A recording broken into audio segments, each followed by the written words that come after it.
Hujan deras yang mengguyur kota Bekasi menyebabkan sejumlah ruas jalan tergenang air.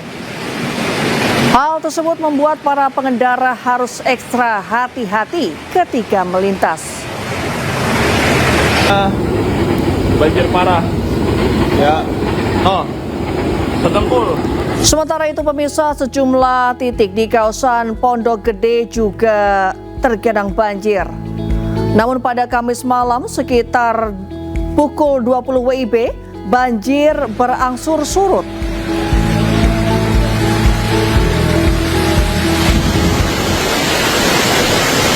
Akibat hujan deras disertai angin yang melanda, banjir juga menggenangi permukiman warga.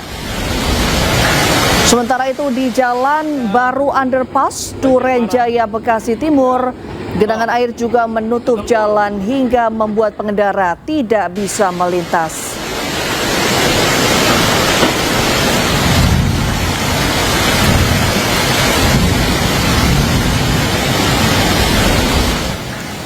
Pemirsa, seorang warga tewas setelah hanyut terbawa arus air yang meluap di kawasan Panton Bili, Kecamatan Kabupaten Biren, Aceh. Korban diduga kehilangan kendali saat menaiki sepeda motor sebelum akhirnya terbawa arus. Innalillahi wa inna ilaihi raji'un. Kondisi ini BPKN musibah. Seorang warga tewas setelah hanyut terbawa arus air yang meluap di kawasan Panton Bili, Kecamatan Pandrah, Kabupaten Biren, Aceh, Rabu sore. Jenazah korban ditemukan warga di saluran irigasi tidak jauh dari lokasi kejadian. Proses evakuasi dilakukan dengan bantuan warga dan aparat setempat. Korban terbawa arus saat mencoba menyeberangi aliran air yang meluap dari sungai. Korban diduga kehilangan kendali saat menaiki sepeda motor sebelum akhirnya terbawa arus. Jenazah korban langsung dibawa pulang ke rumah duka untuk dikebumikan di kampung halamannya. Dari Kabupaten Biren, Aceh, Musriyadi, iNews melaporkan. Pemirsa, situasi mencekam terjadi saat Wakil Bupati Aceh Tengah, Muhsin Hasan, meninjau desa Bergang Ketol, Aceh Tengah yang masih terisolir akibat terputusnya akses jalan. Dalam kunjungan tersebut, Muhsin Hasan nyaris terjatuh ketika menyeberangi sungai menggunakan jembatan dari Seling Baja. Karangampar, Bantan Redo, Bergang. Bismillah.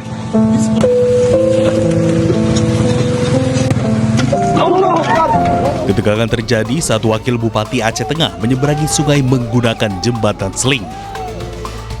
Saat di tengah sungai berarus deras, salah satu tali pengikat terputus.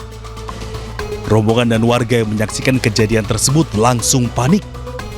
Wakil Bupati nyaris kehilangan keseimbangan dan hampir terjatuh ke sungai. Beruntung ia segera mendapat pegangan serta bantuan dari tim pendamping sehingga tidak sampai terjatuh ke sungai.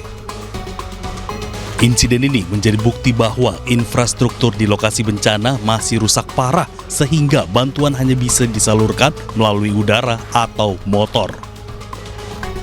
Terkait insiden ini, Wakil Bupati menegaskan bahwa kondisi akses yang membahayakan tersebut tidak boleh dibiarkan berlarut-larut. Warga pun berharap kejadian ini menjadi perhatian serius pemerintah agar pembangunan infrastruktur dipercepat demi keselamatan dan kelancaran aktivitas masyarakat. Tim Liputan iNews melaporkan. Pemirsa, banjir susulan kembali menerjang sejumlah desa di Kabupaten PD Jaya, Aceh. Lokasi-lokasi yang sebelumnya sempat dihantam banjir bandang kini kembali tergenang.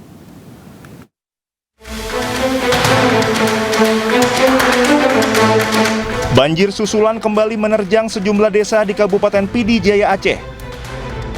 Banjir melanda 7 kecamatan setelah hujan deras yang mengguyur PD Jaya sejak Rabu sore mengakibatkan beberapa sungai meluap.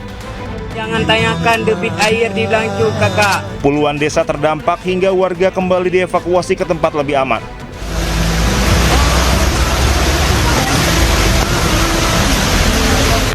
Beberapa desa yang terdampak cukup parah diantaranya Desa Alwe Sane, Alwe Ketapang, Alwe Me, Gahru, dan Babah Krung. Kondisi ini memicu kepanikan di tengah masyarakat. Masih warga. Warga khawatir terjadi banjir susulan yang lebih besar mengingat intensitas hujan di wilayah hulu masih sangat tinggi. Luapan air juga terjadi di sepanjang aliran sungai utama di PD Jaya. Lokasi-lokasi yang sebelumnya sempat dihantam banjir bandang kini kembali tergenang.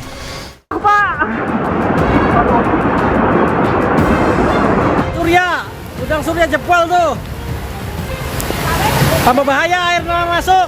Banjir akibat luapan sungai Rajadana menerjang Kecamatan Sumber, Kabupaten Cirebon, Jawa Barat. Akibatnya, sebagian barang di area gudang makanan supermarket hanyut terbawa derasnya arus banjir. Tak terkecuali 19 motor karyawan hilang terbawa arus banjir. Pasca banjir bandang menerjang kawasan ini, sejumlah petugas dari TNI Polri diterjunkan ke lokasi untuk membersihkan lumpur yang mengendap di area gudang makanan setebal lebih dari 10 cm. Banjir yang menerjang wilayah Kabupaten Cirebon melanda 16 desa di 8 kecamatan. Kondisi terparah dialami Kecamatan Sumber dan Kecamatan Tengah Tani.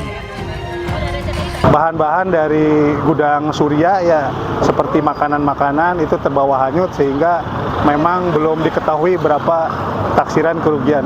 Sampai saat ini berapa motor? Sudah berapa? Sementara yang dapat kami informasikan ada sebanyak 19 unit motor yang terbawa hanyut dan sudah diketemukan sekitar 4 unit. Dan itu pun dalam kondisi tinggal rangka.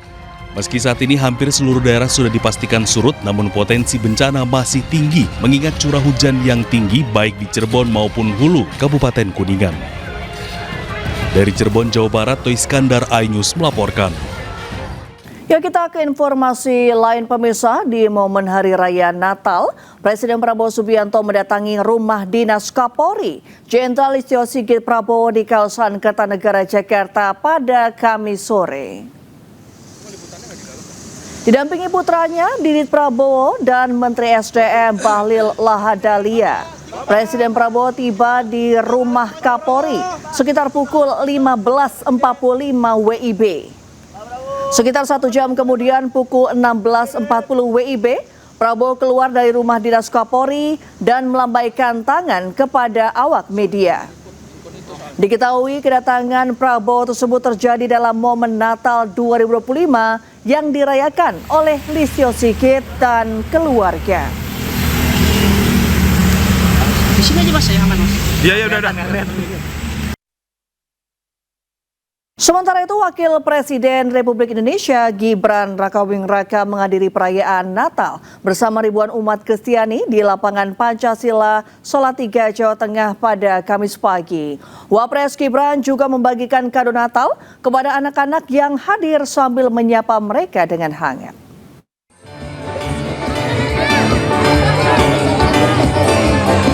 Wakil Presiden Gibran Rakabuming Raka menyambangi masyarakat di Kota Salatiga, Jawa Tengah dalam rangka menghadiri perayaan Natal 2025 bersama ribuan umat Kristiani di lapangan Pancasila Kamis pagi.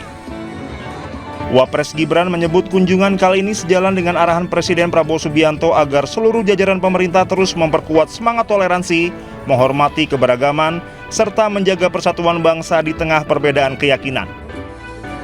Sebagai wujud kepedulian, Wapres Gibran mengajak umat Kristiani mendoakan saudara-saudara di Aceh, Sumatera Utara, dan Sumatera Barat yang terdampak bencana. Semoga Natal tahun ini membawa berkah untuk Bapak Ibu semua.